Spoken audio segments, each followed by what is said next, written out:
লিল্লাহ।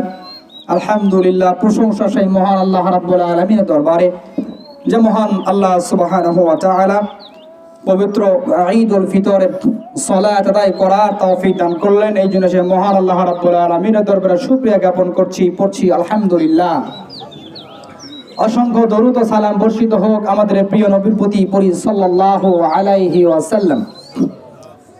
সম্মানিত হাজিরিন মুসল্লিয়ান ইকরাম, আমরা খুতবা না শেষ করে, খুতবা না শুনে কেউ যাব না ইনশাআল্লাহ। খুতবা শোনাটা হচ্ছে ওয়াজিব। আল্লাহ রাব্বুল আলামিন আমাদের সকলকে ধৈর্য সহকারে সংক্ষিপ্ত কিছু আলোচনা করব। আলোচনা শুনে দোয়া করে তারপর যাব ইনশাআল্লাহ। আল্লাহ আমাদের সকলকে ধৈর্য ধারণ করার তৌফিক দান করুন, পড়ুন আমিন। সম্মানিত দিনী ভাই, সংক্ষিপ্ত ঈদুল ফিতরের সালাতের পরে আমার সংক্ষিপ্ত খুতবার বিষয় হচ্ছে সিজদার গুরুত্ব তথা সম্মানিত দিনী ভাই, আমরা রমাদান মাসে মহান আল্লাহ রাব্বুল আলামিনকে রাজি খুশি করার জন্য 5 ওয়াক্ত সালাত আদায় করেছি। অতিরিক্ত একটি সালাত আমরা পড়েছি, অন্য মাসে যেটা করি না, সেটা হলো তারাবির সালাত, ঠিক কিনা? যেখানে আমরা 8 পড়ি আর 20 পড়ে থাকি, সেজদা কিন্তু অন্য মাসের চাইতে একটু বেশি দিয়েছে, ঠিক কিনা? যারা সালাত আদায় করেছেন আলহামদুলিল্লাহ। সেজদাটা মহান আল্লাহ সুবহানাহু ওয়া তাআলার কাছে অতীব গুরুত্বপূর্ণ একটি বিষয় তথা সালাতের মাধ্যমে যে আমরা সেজদা করি, এই সেজদাটা আল্লাহ রাব্বুল আলামিনের কাছে অতীব গুরুত্বপূর্ণ। এর গুরুত্ব অনেক, কেননা আল্লাহ রাসূল সাল্লাল্লাহু আলাইহি ওয়াসাল্লাম বলেন, আউয়ালু মা ইউহাসাবু বিহিল আবদু ইয়াওমাল কিয়ামাতিস সালাহ। কিয়ামতের ময়দানে আল্লাহ রাব্বুল আলামিন সর্বপ্রথমেই যে হিসাবটি নেবেন সেটি হলো সালাতের হিসাব। কি হিসাব বলেন? সালাতের হিসাব। সম্মানিত উপস্থিতি, লক্ষ্য করুন, আমরা যে সালাত আদায় করি, এই সালাতের ভিতরে একটা রাকাতে কয়টি করে সেজদা করি বলেন? এক রাকাতে কয়টি সেজদা করি? 2টি সেজদা করে থাকি। এই যে সেজদা করছি, মুহাদ্দিসিন ইকরামরা তারা বলেন, মুফাসসিরিন ইকরামরা বলেন, উলামা ইকরামরা বলেন, সালাতের ভিতরে আমরা যে রুকু করতেছি, আমরা যে তাকবীরে তাহরিমা পড়তেছি, আমরা যে সূরা কিরাত পড়তেছি, আমরা যে তাশাহুদ করছি, আমরা যে বৈঠক করছি, এই সবগুলো হচ্ছে মূলত সেজদার জন্য। কিসের জন্য বলেন? সেজদার জন্য। সুবহানাল্লাহি ওয়া বিহামদিহি। তথা সেজদা করার জন্য মানুষ যে একটা আলোচনা করে, যে বিষয় নিয়ে আলোচনা করবে, ওই আলোচনা করার পূর্বে ভূমিকা টানে কি টানি না? আবেগে ভূমিকা দেয়, তারপরে তো আলোচনা শুরু করে। তারপরে কোনো ব্যক্তি যদি একটা বই লেখে, বই লেখার শুরুতে বইয়ের প্রথমে ভূমিকা লেখে, ঠিক কিনা? তারপরে বইয়ের মূল কথাগুলো লেখা শুরু করে। তথা সালাতের মাধ্যমে যে আমরা সেজদা করি, এই যে রুকু, তারপরে কিয়াম, তারপরে আপনার সূরা কিরাত, তারপরে তাশাহুদ, বৈঠক, এই সমস্ত কিছু শুধুমাত্র কেবলমাত্র সেজদার ভূমিকা, এই সবগুলো করা হয় সেজদার জন্য। সুবহানাল্লাহি ওয়া বিহামদিহি। তথা আল্লাহ রাব্বুল আলামিনের কাছে সেজদাটা হচ্ছে অতীব গুরুত্বপূর্ণ একটি বিষয়। সেজদার জন্যই এত কিছু করা হয় আলহামদুলিল্লাহ। সম্মানিত উপস্থিতি, সেজদার মাধ্যমে আমাদের মানব জাতির সমস্ত মানব কুলের সেজদার মাধ্যমে আল্লাহ রাব্বুল আলামিন সমস্ত মানুষগুলোকে ফেরেশতা কুলের চাইতে সম্মানিত করেছেন। সুবহানাল্লাহ। কিসের মাধ্যমে বলেন? সেজদার মাধ্যমে। আদম আলাইহিস সালামকে যখন সৃষ্টি করা হলো, আল্লাহ সুবহানাহু ওয়া তাআলা সমস্ত ফেরেশতা মণ্ডলীদেরকে বলেছেন, হে ফেরেশতারা, তোমরা আদমকে কি করো? সেজদা করো। এই সেজদাটা কেমন ছিল আল্লাহু আলাম।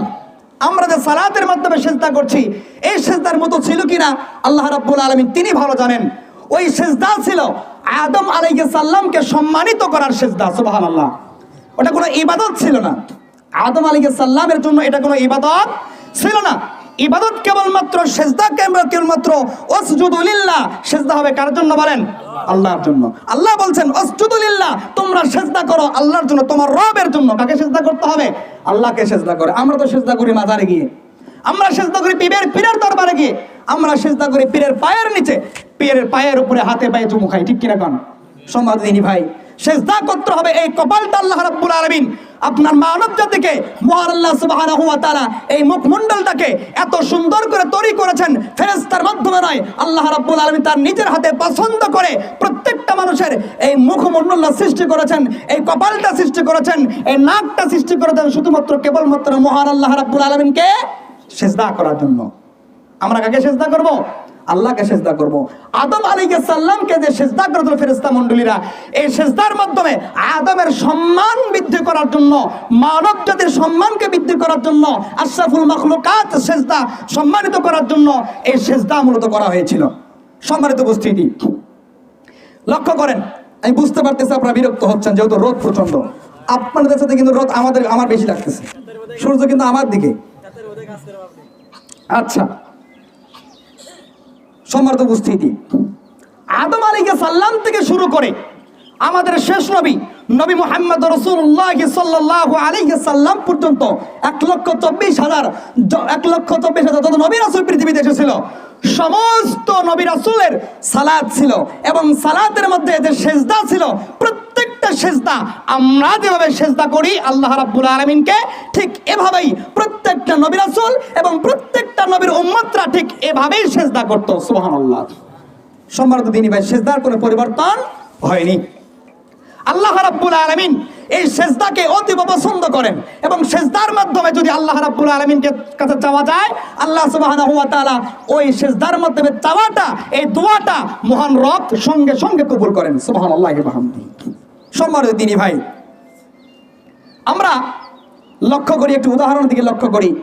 আমরা যে মসজিদ দেখছি, এই মসজিদের নাম মাসাজিদ তথা মসজিদ, এই নামটি কে দিয়েছেন বলেন? আল্লাহ সুবহানাহু ওয়া তাআলা দিয়েছেন। আল্লাহর পক্ষ থেকে মসজিদ নাম দেওয়া হয়েছে। অর্থাৎ মসজিদ কাকে বলা হয়? সেজদা করার স্থানকে মূলত কি বলা হয় বলেন? মসজিদ বলা হয়। মসজিদে আমরা আরো কি করি? শুধু কি সেজদাই করে থাকি? না, মসজিদে আমরা রুকু করি, মসজিদে আমরা কোরআন তেলাওয়াত করি, মসজিদে আমরা কিয়াম করি, মসজিদে আমরা খুতবা দেই, মসজিদে আমরা তাসবিহ তাহলিল তেলাওয়াত করি, মসজিদে আমরা বক্তব্য দেই। কিন্তু আল্লাহ রাব্বুল আলামিন অন্য কোন নামে এই মসজিদের নামকরণ করেননি। আল্লাহ রাব্বুল আলামিন মাসাজিদুহা, মসজিদকে নাম করেছে সেজদার নামকরণে। কিসের নামকরণ করা হয়েছে? সেজদার নামে মসজিদের নাম করেছেন। এখান থেকে বোঝা যায় সেজদার কত গুরুত্ব। আল্লাহ চাইলে অন্য কিছুর নামেও মসজিদের নামটা দিতে পারতেন। তারপরে আল্লাহ রাব্বুল আলামিন কিয়ামতের ময়দানে যখন আরশে আজিম থেকে কিয়ামতের মাঠে সকল মানুষগুলো উপস্থিত থাকবে, আজ আমরা রোদ সহ্য করতে পারছি না, কিন্তু কিয়ামতের মাঠে রোদ চলে আসবে, অর্থাৎ সূর্য চলে আসবে, প্রত্যেকটা মানুষের 1 কিলোমিটার উপরে, মাথার উপরে চলে আসবে।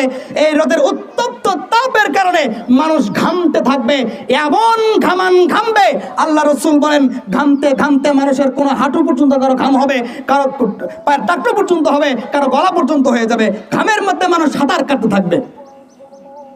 সম্মানিত দিনী ভাই, সেই কিয়ামতের ময়দানে আল্লাহ রাব্বুল আলামিন আরশে আজিম থেকে যখন এই জমিনের মধ্যে মানুষের কিয়ামতের ময়দানে বিচার করার জন্য পা নেমে দিবেন, বিচারের ময়দানে নেমে আসবেন, তখন আল্লাহ রাব্বুল আলামিন সমস্ত মানব জাতিকে বলবেন না, ও আমার বান্দারা, তোমরা আমাকে রুকু করে দেখাও, তোমরা আমাকে কোরআন তেলাওয়াত করে দেখাও, তোমরা আমাকে তাসবিহ তাহলিল তেলাওয়াত করে দেখাও, তোমরা আমাকে কিয়াম করে দেখাও, তোমরা আমাকে সূরা কেরাত তেলাওয়াত করে দেখাও। না, নট এভার।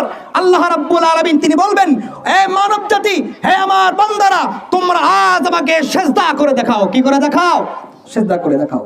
ওই সময় শুধুমাত্র তারাই সেজদা করতে পারবে। সমস্ত মানুষগুলো মহান রবকে সেজদা করার জন্য লুটিয়ে পড়বে। শুধুমাত্র তারাই সেজদা করতে পারবে যারা দুনিয়াতে সালাতের মাধ্যমে আল্লাহ সুবহানাহু ওয়া তাআলাকে সেজদা করেছিল। কিন্তু তারা সেজদা করতে পারবে না যারা দুনিয়াতে সেজদা করেনি। তাদের পিঠগুলো তক্তার ন্যায়, কাঠের ন্যায় শক্ত করে দেওয়া হবে। নাউজুবিল্লাহ। সম্মানিত উপস্থিতি, তার মানে কিয়ামতের ময়দানেও সেজদার গুরুত্ব রয়েছে। তারপরে আল্লাহ সুবহানাহু ওয়া তাআলা ওই কিয়ামতের ময়দানে একটা হাদিস আমরা সকলেই জানি, মানুষ যখন রোদের মধ্যে ক্লান্ত হয়ে যাবে, এই মানুষগুলো আদম আলাইহিস সালামের কাছে যাবে, বলবে যে একটু আল্লাহর কাছে বলেন আমাদের সাহায্য করার জন্য। এভাবে আস্তে আস্তে আস্তে আস্তে সর্বশেষে মানুষগুলো কোন নবীর কাছে আসবে? আমাদের নবী মুহাম্মদ সাল্লাল্লাহু আলাইহি ওয়াসাল্লামের কাছে আসবে। আল্লাহ রাব্বুল আলামিন তার উম্মতদের